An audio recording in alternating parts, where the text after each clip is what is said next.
All right, back again. Dr. D's Social Network. Brian, as I said before we started, I'm just happy that we're on here together. Just thanks you for giving me your time and for allowing me to come project your story and what you've been up to. So thank you. So happy. Thank you. Thank you for having me on. When this was came across me, your story, I said, man, this is a good story. This is a story I want to get out there. There's a lot going on that I think you have accomplished, that you have done. But let's start with something that seemed like a very important part of your life, which was your service in the military and your experience, your near-death experience that you've had that seemed to be very shaping in terms of where you're at now. Thank you for that. Yeah, picking up where the near-death experience happened in Iraq. We were on a bridge. It was toward the end of my 1-year tour service duty in Iraq. And most people ask me, were you on the front line? Were you shooting? Were you killing? And everybody have to answer that in a way that it opens their eyes. I was a humanitarian. What I did, I was rebuilding the infrastructure, starting projects. So my life was in danger a lot more than other soldiers because of the work that I was doing. Towards the end of this tour, and it's like for the whole 10 months that we were actually in Iraq on ground and creating these projects, rebuilding the Iraqis' infrastructure, we didn't have any bombings or didn't have any incidents. It's like we had just missed it the day before. And every time we would go out, we had just missed it. We had just missed it. So my life was like on a balance scale. Am I going to live today or am I not going to live today? 10 months into it, we're almost leaving. One of the last missions, we got hit by a bomb. And I was supposed to have been on that last vehicle that got hit behind us. So on that bridge, when we got hit, it was like a movie. And it was like I was cursing God. I was like, God, where are you? And in the military, they taught us that there's two bombs. The first bomb is to stop the convoy. The second bomb is sorry. We're good. Yep. Sorry. But the second bomb was to kill as many people as possible. I was waiting for that second bomb, right? And I was cursing God. I said, God, I said, you're here, you're real. And I was fumbling for my goggles because I said, this second bomb hit and I survived, at least with my eyesight. And so I remember praying on that bridge because it's weird getting hit by a bomb, by enemy attack, and you don't know where they are. To the east of you, desert. To the horizon. To the west of you, to the horizon is desert. And there's one rocky road with no traffic light. And it was an eerie feeling. And that moment of death ringing around, soldiers begging for their lives. And I'm waiting to engage in enemy pods, but there was no enemy to engage. Working and I'm looking, and I'm just this whirlwind of thought. Fast forward, that trauma catapulted me to do some soul searching very deep and very quickly. As we all know that most soldiers come home and there's a high number of soldiers committing suicide. I was going to be in that statistic if I didn't have a plan. And so before I left Iraq, there was a group of soldiers sitting at a table. And we all said, if we survive Iraq, we're going to do X, Y, and Z. Well, when it got to me, so I'm going to move to Hollywood and I'm going to be on TV. I didn't know anything about manifestation. I didn't know. I just spoke it. 8 months later, I'm on the red carpet and I'm in Hollywood and I'm standing next to Aubrey soap opera stars. I'm like, pinching myself. I'm literally pinching myself. I'm be real. This is confusing. But before I got to Hollywood, it was a struggle. It was a struggle trying to get to Hollywood. It was a struggle, not just Hollywood, filmmaking, following my doing what makes me. And when I was in Alabama, I grew up in Alabama. So when I came home from Iraq and went back to Alabama to figure out life, I was in the reserve. And so I was a part-time military soldier where you do 1 weekend per month. And so when I came back from this Rambo-infested environment, that's three weapons, Beretta, M4, and a machine gun like Rambo. and feeling almost untouchable. And it's okay. Thank you for your service. You can go to school, go start a family, do something. But I was like, I need healing. Yeah. I just need to process everything that just took place. To go back to work and to go back into society, I would be a hazard to society. I would cause chaos because I just left in a chaotic environment. Contemplating suicide, and I don't take it lightly, but I'm smiling because I'm on the positive side of it. Right. His voice telling me, go to California, go to film school, do what you want to do, what makes you happy. You were the struggle because I felt like Pinocchio. My family's dynamic, and my mother had a brother who was in the army, and he had went to Iraq. He had survived. So it's like a mother having two sons that went to serve in the war, and then they both came home safely, somewhat mentally. And now her youngest son is talking about leaving and go to California. Oh, my mother lost it. And I felt like Pinocchio. I'm like, oh, no, I don't want to see my mother hurt. So I have to do this for me. And moving to LA was like my higher self talking to me and says, if you're going to heal, you're going to heal away from your family. Mm. And so that's when the journey began.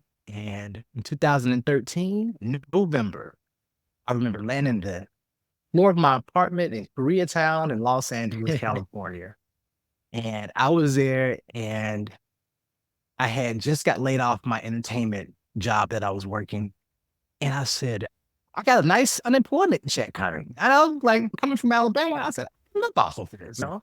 For a minute, and just take a breath from Iraq, working, because I left Iraq, came to Alabama, and went to LA and just continued working. Never really processed what I experienced in Iraq. So November 2013, when I got laid off, I'm just going to hibernate. It's the 9 life. That's what I'm going to do. Mm-hmm. And I remember I don't watch television. And I started that back in 2008 because I wanted my transmitter to be open to receiving that voice that people were hearing. I said, I want to be able to receive that, but I couldn't have distraction. So on the floor of my apartment in Koreatown in Los Angeles, I says, man, I'm going to take 6 months off. Never just not done anything for 6 months and just left. And her voice came through it and it says, if you don't take this time out to do some self-development, shame on you. It went away. Ever since then, my foot has been on the pedal, and I have not let off since. Acting was what drew me to Los Angeles. Shit. But then I discovered it was the awakening, my higher self wanting to blossom through my creativity of filmmaking. And so that's what led to where I am now. And on that discovery, on that journey, I discovered 3 things: make my life simpler, to love myself unconditionally at every moment. Love yourself at every moment. No judgment of any kind. Number 2, no judgment of any kind to myself, because I was blaming myself for what happened in Iraq and I could have done more. Maybe I should have been the one that had died and not the other soldier with children, and I didn't have any children. And so it was a lot of guilt I was putting on myself. The one, no unconditional love to myself. I had to practice that. No judgment of any kind, and practice forgiveness. Simple. Once I start practicing those 3 things simultaneously, it was difficult at first, reprogramming my brain, because my Alabama brain, the environment that I grew up, and no shade on my Alabama culture and my community, but it was a limiting mindset, the limited mindset. When I think about it, unconditional love, the opposite of unconditional is conditional. So I realized I was operating on conditional love. I was like, I don't love me, because I put conditions on my love. Only if I can do something great, then I love myself. So how I treat myself is how I'm going to treat you. Yeah. It's like, it's not fair. I said, work on yourself, buddy. I took a 6-year-old picture of myself. I said, apologize for being so mean to you and degrading to you and talking down to you when you don't finish projects that you don't finish. I said, I'm sorry. I said, create 1,000 projects. I said, I don't care. I'll love you unconditionally and I'll have no judgment. And so that's been the journey of walking in a spiritual light of unconditional love so that I can give the best quality of essence of the people everywhere I go. Thank you for sharing that. That was really awesome. I want to go backwards a little bit and talk a little bit about the environment that you grew up in and the limiting mindsets. I think it's good for people to understand fully about where you've come from and also to help embrace what you're currently doing. You talk about the Alabama mindset. Again, no shade to Alabama. I have some awesome friends in Alabama, and I love going to places that are different things. I grew up in a military family. I understand going all over the world stuff. But what was that like? What was that environment? What was so limiting in your point of view with that? Again, it was the condition that I watched, not just from my family, from the family environment, my social environment, my work environment, the church. When I would watch different churches, people who, who went to church every day, I would watch their conditional love being expressed. I would watch their judgmental ways being expressed. I would watch and listen to their unforgiving ways to themselves. And I adopted that. It's like Charlotte's Web. You become part of the environment if you don't have the awareness. Most people don't have the awareness to shift and change and understand that we're operating on borrowed beliefs. Ancestors before ancestors had a thinking and they pass on to their children and their children. But if you don't question, that's what I did. I questioned my observation of the environment that I was growing up in. And I was operating on that operating system like a computer chip. Right. I was not getting the results that I wanted. And I was like, why am I feeling this way?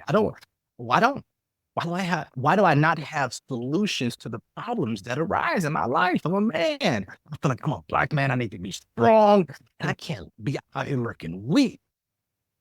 And so in the environment, even to this day, and not just Alabama, I'm only using Alabama because that's where I am and that's where I grew up and that's where I choose to give back into my community knowledge, power. So growing up in a limited society of conditional love and watching people how they love each other, very conditional. Like when I would see romantic relationships, a guy may say to a woman that she wants to leave, hey, you're leaving with my heart. You're leaving with my heart. I gave you my time. And then most men were ready to commit violence. And so I had to reshape my definition of love. Love should be unconditional. If I'm dating someone and the woman says she wants to leave, my thought pattern, the highest form of love would be to allow them to leave and find love on their own terms. Do not own them. They're not my property. So I would see this time and again in relationships. I was like, this looks very like. And so these are the limiting beliefs and ideas that I think it's everywhere, not just in Alabama. It's everywhere. In Los Angeles, it's all over the globe, international. And so what I discovered was a method to love yourself. If you're operating unconditional, it's the law of polarity. Balance the opposite. Conditional is the opposite of unconditional. Judgment is the opposite of no judgment. Not being able to forgive is the opposite of being able to forgive yourself. And so growing up in Alabama, that's what I understood. And it was a positive, being able to take a positive and turn it into a negative, transmute that energy. It's so beautiful. Did you ever face any resistance for the questions you had, or that you were like, this is not what I'm feeling? Like, this feels different to me. I think a lot of people probably could relate when I say that anytime I asked questions, no one knew the answer to them. So there was a lot of ridicule to the questions. And I was a very question asking kid. And I was asking, what if this and what if that? But nobody knew the answers. And I think a common term would be like, why? Because I said so, right? Or because, I don't know, God knows, or whatever the case may be, right? But that's a limiting mindset from my perspective, because it doesn't give me the tools to navigate this life of understanding who I am. And if people around me don't have the answers, I'm left to discover the answers for myself. So even discovering the answers, operating in unconditional and coming back to a society that still operates in conditional love, it's still very challenging because people are programmed in their ways of conditional love. And so when I show up with unconditional love, I say, speak your heart. I have no judgment. Curse, do whatever you want, say whatever you want. Nothing's gonna offend me. And they're teetering the ice. They're like, if I say this, what are you gonna say? You had no reaction. And then everything just the floodgates just come out. And they say, oh, being around you. Like, cool person, because I'm not judging them, because I don't judge myself. Yeah. So what was the motivation to go into your military service? Was that part of exploring yourself or gaining a bigger understanding of the world and non-limiting beliefs? Oh, yes. My brother went into the army and I went to his basic training. And I'm a goofball. I'm an actor. I'm just like expressive, do voices. So I'm always entertaining. And I went to his graduation of basic training and they were doing skits, mimicking the drill sergeant. I was like, what? I was like, they doing this? I'm like, oh, then. And I saw 200 soldiers turn left simultaneously. I was like, I've never seen that done before. I think 200 soldiers stand up. I was like, oh my God. So going to my brother's graduation sparked that. But the number one thing that sparked it was 9/11, because I remember 9/11, just graduating high school and watching it on TV and thinking, this is real. I was like, this is real. And that's another drive that because I was like, I'm going to support my country no matter what. I'm going to sign up young. I think most teenagers feel like they're untouchable, they're indestructible. And I felt that. And I was young, you're strong. I'm going to put on this armor and I'm going to help. And so that was my mindset of the motivation of me joining the military. And I remember when I was in basic training at 19 years old, phones were taken. All I had was a Bible. I was like, oh, gotta read. Keep reading, right? I'm a smart individual. But reading to me bores me because my mind it creates movies because I have a creative mindset. I'm creating movies. I'm gonna sit there and read so I have to control my brain. Anyway, I was like forced to read the Bible. I was like, okay, what am I gonna read? What am I gonna look for? Wisdom was what I asked. Because when I look back on it, I was like, where did all this come from? Why do I have the inspiration? It was something I asked for at 19, joining the military. And I didn't know that was the journey that I needed to travel to get to where I am today. But I asked for wisdom. I was reading King Solomon. I was like, oh, King Solomon. God, and baby with power. Yeah, and I want that too. And that's what I asked for. And who knew 20 something years later that the wisdom would come in the form of trauma, but it was beautiful and it was eloquent. But that was the driving force. 9/11 and seeing my brother, watching his basic training, mimic the drill sergeants. I was just being while I'm in the military. Did you always have this drive for creativity, acting, growing up in Alabama? It was pretty early, right? Yeah. Yeah. Oh, I remember watching Beverly Hills, Billy. I'm kissing the television. I'm like, I'm gonna go to Beverly Hills. I can do that. And I remember mimicking almost all the cartoon characters. Yeah. I was like, I can do that too. Oh, there people, it's late, it's going. And I was like, where is this? And I was like, where is this coming from? It would just come out. I remember in elementary school, we just do voices, right? Call people. Yeah. I remember the prank call stuff. Yeah. It felt like we're a very similar age before that. So I definitely remember that stuff. So it felt like Hollywood or film, it was there. This was deeply embedded in you that this was going to be somewhere in your life at some point. And you're in that apartment in Koreatown and you're thinking, I got to make this happen. I'm going to do this. What was the start to get you to get to where you're now when you've worked on different shows and Emmy winning whole thing? What was that beginning to get into that business? At 19, I wanted to go. And I knew that it was premature. I didn't have the mindset. I was a slave to money. I was a slave to the material world. Anybody dangled anything in front of me, I would have probably just did anything in my mind that was undeveloped, that didn't know how to say no. I didn't have the voice that I have now, the protection. It was following the guidance, following the intuition, following the discernment of, I knew that I was going to get there, but I just didn't know how. It was just constantly networking. I said to myself, constantly put it out to people, talk it, speak it into existence. And they always say the 60 degrees of separation. Talk, this person said, oh, I got a cousin. Even way here in Alabama, like, I had a cousin that works out in Hollywood. He does something. I don't know. Maybe I'll give you his number. Yeah. There was a guy when I was working at a restaurant, and in walks this guy, and I had a very keen ear to, I knew when somebody wasn't from my city. They had a strong voice, and they enunciated their words, and it was like, yeah, you're not from me. Now here we talk, deal right here, you know what I'm saying? Hey man, you know what I'm saying, Mama Nail, this is what you talk. And this guy comes in, and he's talking he's articulate, he's enunciating, he's a brother. And I made his food, and the food was cold. Well, he came back up to the front counter and demanded his money back. He says, I ordered food and I paid good money for my food. And he says, it's cold. He says, I want my money back. I heard it and I was like, oh my God, I was a cook. I was like, I feel so sorry. So I made his food fresh and brought it out for him, gave his money back. Recognized it that since I said, this guy looks like Hollywood. It was something about him. My intuition just said, ask him. And he was a camp operator in my city visiting. He was older than me, so he was coming home, visit his mother. And I asked him, I says, hey, can I come work with you one day? And he says, sure, young man. He was testing me out and whatever the case.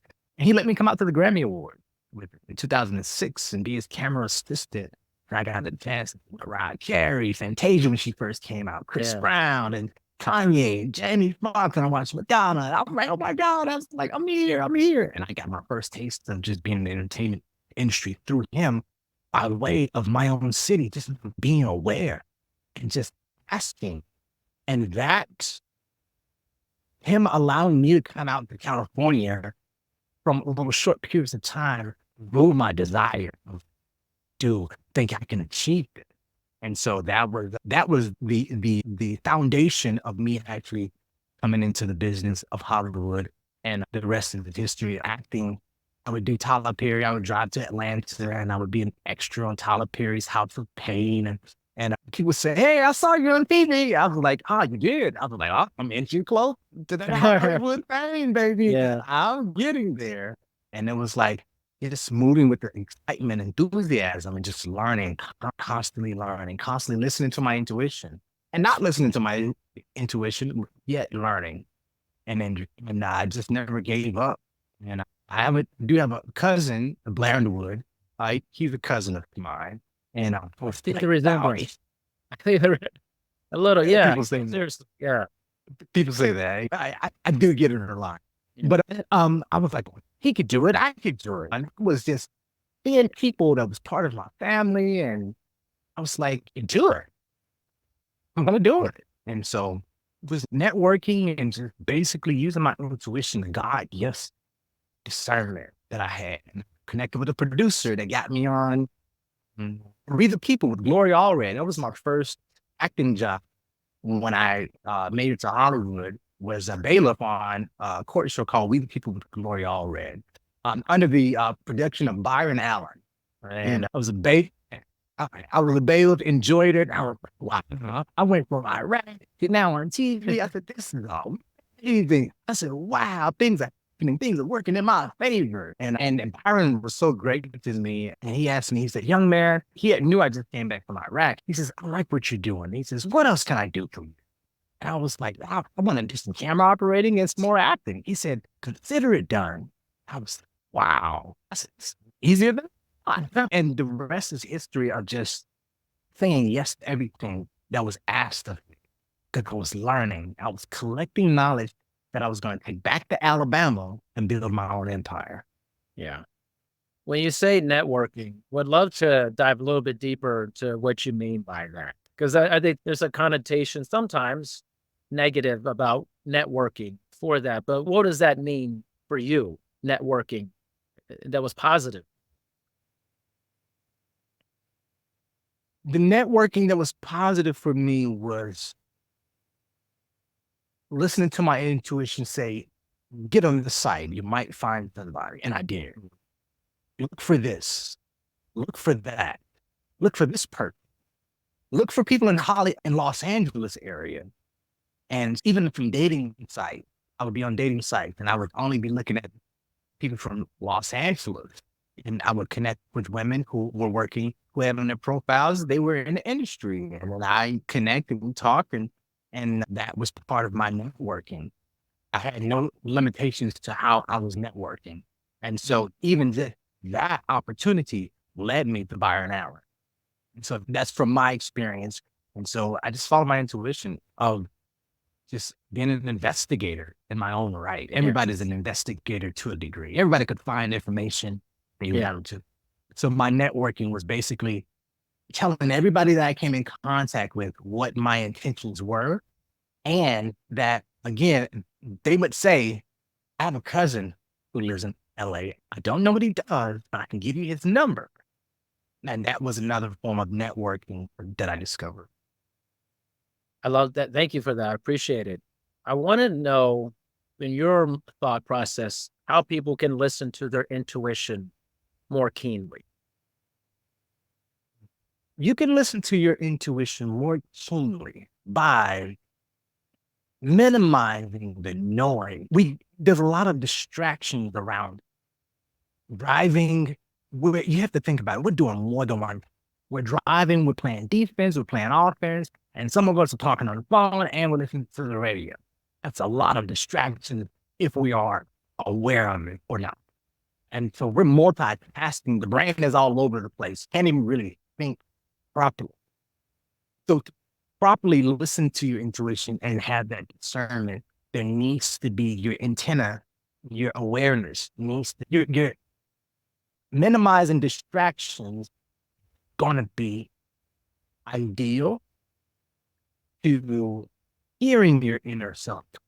Being afraid to listen to your inner self, the dialogue that may come up, the judgment that may come up, the conditional love that may come up.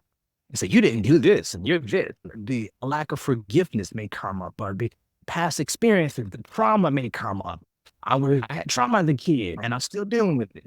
So really listening to your intuition has to do with minimizing television watching, minimizing what keeps your attention, and really, instead of being on the internet, go in the inner net. I like this. Self. Yeah. And listen to all the internet, social media, nothing but a billion thoughts in 1 nanosecond. We have that as well. There's a billion thoughts right in an instant moment that we could just go through. There was a show where they would show like an elephant's foot. And they said, what was it? They were like, elephant's foot. The brain is constantly, because I call it the brain, it's God mind. Everybody operates off God mind, but everybody doesn't know how to use God mind. And so in that God mind, what I mean by God mind is it's the totality of thought. It is the creation. It is all things. It's there. It's planted in a big hard drive. It's unlimited. And so minimizing distractions allows you to focus what it is that you want to really focus on. Otherwise, you're just blocking yourself from yourself. Yeah. I am totally on board with this. I literally, my last podcast episode, we were talking a lot about intuition. And I was mentioning, I said, something I see that I think is an interesting thing is when people walk their dogs, they're now usually on their phone walking their dog. And I found that interesting, but I said, this is a disconnect because it's a great opportunity to be close to your pet and be in nature and to be active. But when we add this distraction of looking down and inundating our brain with stuff, we are taking away that connection that we have with our own thoughts, with the beauty of being active with your pet and looking at the sky and wandering and having awe at your environment. You literally block that when you do that. And I had someone contact me and say, I'm guilty of that. I do that. I said, I think we try to distract ourselves because it's very sometimes painful to be close to ourselves. Yes. They always talk about being present. They smell the roses. Some people, it's like a poet, like poetry. People think it's poetry. Oh, stop and smell the roses. No, stop and smell the roses. Stop and be present. Stop and listen to your foot hitting the pavement. Listen to your dog's claw. Yes. The clacking. Yes. Yes. Yes. It may tell a story. So a blind person may pick up and hear something different. I had an interaction with a blind person, and somebody came and tapped him on the shoulder. He said, "You don't know who this is." And then the blind person says, "Yes, I do. You're someone." He says, "I heard you coming down the hallway." He says, "You have a certain rhythm of your foot." He said, "You scuff the bottom of your shoe." He says, "So I know it's you, and you wear a certain cologne." Made me understand and listen to people's footsteps, even just being present in the moment allows that opportunity. And also, the benefits of being present and minimizing distraction allows you to interact with each other and listen to each other. What I discovered that a lot of people don't listen to each other. A lot of people are passive listening. They're listening to response, like a tennis match. You say something and I say something. You say something and I say something. And you say something, but nobody's really listening. Really listening, being present in the moment. It's a distraction. Brains are constantly distracted from ourselves. We don't know how to basically tone the God mind down and just relax and just be present. Let me focus on what's right in front of me. And I think now people are now on their phones. I'm guilty of it. I feel like a creep as a man walking around, looking around. Women think I'm just a creep because I don't have my phone. If I'm in public and I'm not on my phone and I'm doing like this, it feels weird. Like I'm sitting there waiting on something. I can cross my arms and I give people head nods. Hey, how you doing? Hey, how you doing? Yeah. But I'm practicing minimizing my phone interaction when I go places and just leaving my phone at home. But this helps with intuition, helps with clarity, helps with that discernment to minimize your distraction. If you're on your phone, you're either entertaining yourself or you're educating yourself. And most people are entertaining their God mind instead of educating the God mind and remembering who they are and the power that they actually. A lot of people are afraid of the power because I was afraid of mine. I'm guilty of it. It's just part of the power. Yeah, you're totally right. And it's interesting. I do that practice too. It's funny. You're at a point where you have to be self-conscious that you may be creepy for not having your phone out when you're waiting in line or you're just out. I do this. I literally just sit at places and I just look around. And it's like, it is what we used to do. I know, right? You just look around, you take in your environment, you observe visually, auditorily what's happening. And it's also a safety issue too, to know what's happening in your environment as well. Exactly. And we're deadening that feeling. We're deadening our survival response too by having so much distraction. So it's like, me, I'm on my phone, I'm busy, and I'm important. I have things to do. What do you have to do? Why aren't you on your phone? Don't you have some business to attend to? Oh, my phone. Scroll. I'm really looking at nothing all right. Across the here, and all right. That's what I'm thinking. Go to my mailbox. Okay, there's nothing there. Just check it out. Look at it. Yeah. I'm just looking at it. It's the phone now. If I put it down, they're going to think I'm busy. I'm like, take that thing down. Hey, how you doing? It's like reprogramming ourselves. Was the norm a few years ago, 10 years ago. And now, not the norm. So readapting to where we're going and basically to be conscious of what the phones are doing to our mind. Yeah, most definitely. And I always tell people, like, you want to activate your creativity. You want to be creative. Seriously, go stare at the sky. Look at the sky. Look at a tree. And take away the distraction. You'll be flooded with ideas. It's very important to just stargaze, looking at the clouds and just listening and watching, observing the environment. I love when the birds are chirping. And and they're like singing the songs. I see blue jays. I'm like, oh. When I go cut my mother's grass, they all come out. The blue jays come out, the cardinals come out, and the other birds come out. And they're eating the grass. It's almost like they're saying, "Thank you." Yeah. So it's like, Yeah. Yeah. I'm a big gardener. I love gardening. And it's a great way to disconnect and just be there with nature. And it teaches you patience and you get creative looking at plants, watching them grow, watering something, building. watering plants is like watering your mind. Yes. Planting a seed, you are the seed. Watch yourself grow. You're watching seeds grow. As above, so below, as above. That axiom or that statement from the Kabbalah, as above, so below, as below, so above. Whatever's happening in the dirt, in the mineral kingdom, is happening also on the human level. So we can learn from nature about ourselves. We open our minds to the unlimitless opportunities of just creative thought, of utilizing gardening, just being one with the grass and nurturing the grass. I treat the grass like my hair. If the grass gets too dry, there's no rain, I just have to keep my hair moisturized. Yeah, Because that's right. it's like the grass. So I learned from the environment.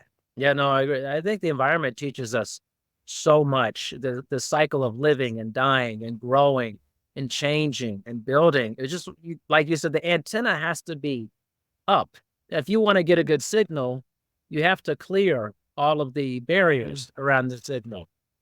And I like to use those kind of analogies a lot. You have to go to a higher ground to get a better signal. Higher ground, right? You can't get stuck in the weeds to get a good signal. So I resonate with that quite a bit. Exactly. Going to a higher ground, going to a higher state, you have to be able to see yourself outside of yourself with your imagination. See yourself on the mountaintop looking down at yourself and says, hey, take that direction. You better take that route and take this route. That was one of my gifts, being able to practice seeing myself outside of myself. It took practice, and I was like, I'm crazy. I was like, no, it's actually helpful to see yourself on a higher plateau, to see yourself as the highest version of yourself, and to say that wouldn't be a good choice. Go this route. And I do that with food and living. My mental health, my spiritual health, and my physical health, all right now in balance with knowledge and alkalinity, acids, understanding, removing my mucous membrane, making sure that I don't remove too much mucous membrane so that it doesn't clog up my lungs and cause pneumonia or it doesn't cause sinusitis or bronchitis.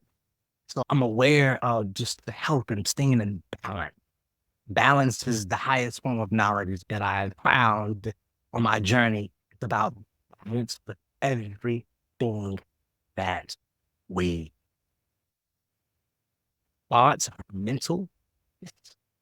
Don't be over extreme. Don't be under. You can be, but the results are going to vary. I found out that I operate best when I'm in total balance.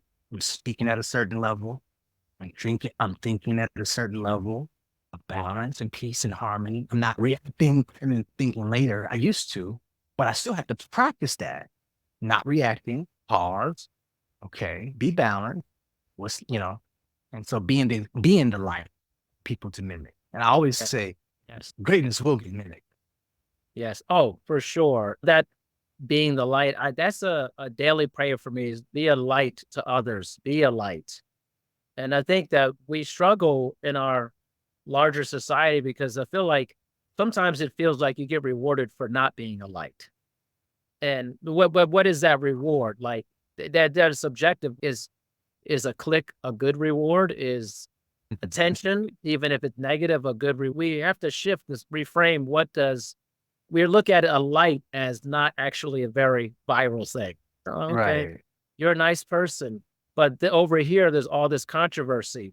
I'm gonna say, I want to be led. I get pulled towards that, and so I think I'm on a mission I want the light to be the main source, not the negative stuff that creates a lot of virality.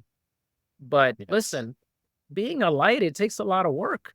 And it's very intentional. Oh, Like listen, I could get anyone on my podcast and say a bunch of controversial stuff to try to get it to do whatever yes. it could be. That's not that hard. I just say a bunch of stuff that's untrue, that compromises my integrity and goes towards clicking. But that will ultimately not lead me to me being who myself and being a light. And there's a fight against that happening. Yes. Yes. Since the beginning, there's been darkness and Right. light. When God created itself, darkness and light were brothers, and they had the law of polarity. Yeah. So now, as we get to know thyself, because that's the first law of human, know thyself. If you don't know yourself, easily be swayed to the dark until you recognize that I am both darkness and light. How do I know? And I'm getting ready to do a YouTube series on the controlling the beast within. And that beast has to do with violence and pummeling things with this anger and violence of men. And it's like, I'm controlling it intellectually. So there's a beast. I'll say it's Incredible Hope, the story of Incredible Hope. Yeah. I heard was basically David Banner's character. It's just he's a scientist. When he gets angry, he turns into a beast, the adrenaline get activated inside the veins. And then we could do superhuman feat under the influence of adrenaline. Violence for 5 or 10 minutes or 30 minutes. And then once that adrenaline wears off, then it was like, watch what's controlling that beast, the dark side. Control the beast that lies dormant, that has a cage with no lock on it, and it has no owner. So it's like somebody steps on your shoe, like step on my shoe, just bump my shoulder. And the beast is, that dark side. Yeah, you ain't got me on a leash. You don't even know it. But you're not even gonna just keep me in cage. I'm gonna commit chaos once I come out, right? For controlling the dark and the light within ones. So darkness and light have always been here. So the darkness is a battle always. So I think the pendulum is now swung. It's been in the dark for so long. Now the must swing back to the light because we are light working. And it only takes a few of us light to shine light on the dark. Yeah. I'm curious as someone who's an actor, producer, but specifically as an actor, how does playing someone else help you know yourself better? Oh, wow. It allows me to reach certain levels of behaviors and characteristics that lies dormant within me.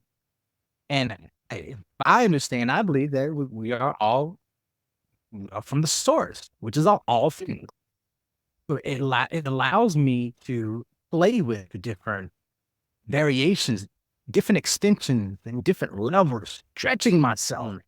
It's super helpful. Improv is it's when I was in LA doing improv, that means thinking on your feet. You say this, you say that. You never deny what somebody says. You're a rabbit with bunny ears and you have rainbow colors. You can't deny it. You just come up with something else. And so it's that improv allowed me to just basically touch my brain and open out within such a limited, compartmentalized mindset. And so just being an actor allowed me to stretch my personality. And it's like, when I saw myself on camera, it was like, I was horrified. I was like, dude, you're facial. Dude, you're like, oh, buddy. I was like, you need to start going and get those facials, buddy. You need to start doing a routine. You started working on your beauty, whatever the case, And so it allowed me to present myself to the world as I am a light worker. To basically, and also it helps me to put my message out. My gifts, utilizing my gifts when I'm talking about the light. You can receive it more. It's entertaining. We're nothing but big children. We're big children that want to be entertained. Right. So I can go there. I can be entertaining, but that's what it takes. In the midst of the entertainment, put the food in. Unconditional, learn no judgment. So I can be controversial, but yes, have a fine balance between the darkness and the light, the controversy and non-controversy. But at the end, I could put unconditional love, no judgment, and forgiveness. I can do sitcoms. I can build my own set. I can do the lighting. That's what I was studying so I can come back here. And so in my messages, in my future messages of story, I'm gonna be a conscious creator. I have to learn the cause and effect of what I put out. And so just being an actor just allows me to be not stiff and just be more expressive. And also when I would hear myself on camera, I would mumble. I had that Alabama mumble. Yeah. I'm saying like that. I'm talking like Elmer. I'm like, no period. And it was just my center. Yeah. And people go, huh? I was like, oh, I'm not repeat myself. I'm gonna play my own. Wait. So being an actor allowed me to enunciate. It was like I can't hear myself on camera when I watch playback. Yeah. Couldn't hear myself. So if I was the viewer, I would be confused. I said, open your mouth, buddy. And people won't be saying, oh. Yeah. Brian, this has been really enlightening, really good. Just for me, this is part of my meditation is speaking to people on my podcast that I don't know and learning their story and getting their story out there. So thank you for this opportunity. And how could people, I like to say, how can people get to know you better outside of what we're doing here? I do have a website, Brian, Brian Consulting. Oh, Brian Isom, Brian, last name Isom, Isom as in Mary, consulting.com. And I am on social media as Black Buddha, BLAK, Buddha, BUDHA, the number 9. Now, I'm still working on my content. I'm a filmmaker. It can't be perfect. I'm just going to be this way. And how you can reach me. And I'll be starting a YouTube channel. And you'll be able to find that YouTube channel through my website and my Instagram links. Awesome. Everyone, Brian was awesome. I think we could all say that. That was pretty good. Thank you so much for your time. I appreciate you. Oh, I can do peace and I leave you with peace.